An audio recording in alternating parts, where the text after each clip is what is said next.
اعوذ باللہ من الشیطان اللعین الرجیم بسم اللہ الرحمن الرحیم اللہم صلی علی محمد و آل محمد وعجل فرجہم۔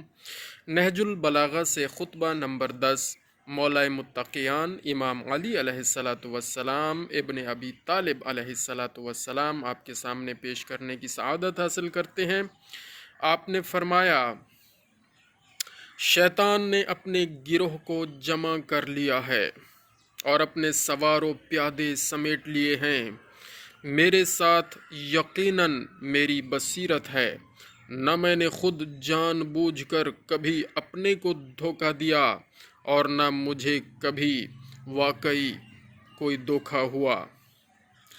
پھر ملاحظہ فرمائیں یہ فقرہ، میرے ساتھ یقیناً میری بصیرت ہے، نہ میں نے خود جان بوجھ کر کبھی اپنے کو دھوکہ دیا اور نہ مجھے واقعی کبھی دھوکہ ہوا۔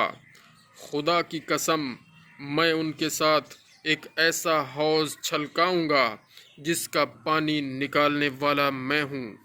سبحان اللہ۔ خدا کی قسم، میں ان کے لیے ایک ایسا حوض چھلکاؤں گا جس کا پانی نکالنے والا میں ہوں۔ انہیں ہمیشہ کے لیے نکلنے یا نکل کر پھر واپس آنے کا کوئی امکان نہ ہوگا۔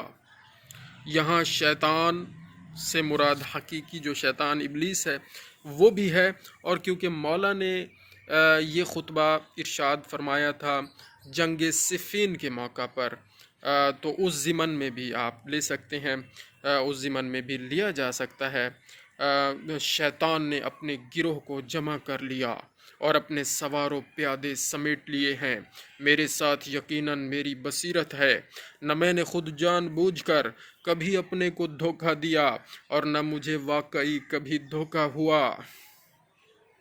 خدا کی قسم، میں ان کے لیے ایک ایسا حوض چھلکاؤں گا جس کا پانی نکالنے والا میں ہوں۔ انہیں ہمیشہ کے لیے نکلنے یا نکل کر پھر واپس آنے کا کوئی امکان ہی نہ ہوگا۔ یہاں پر یہ خطبہ ختم ہوتا ہے۔ جزاک اللہ خیرہ۔ اللہ تعالی ہمیں ہمت و توفیق عطا فرمائے کہ ہم ذکر خیر کرتے رہیں، ذکر محمد و آل محمد کرتے رہیں، ذکر رب العالمین بھی کرتے رہیں۔ سبحان ربی الاعلی و بحمدہ، اللہم صلی علی محمد و آل محمد وعجل فرجہم۔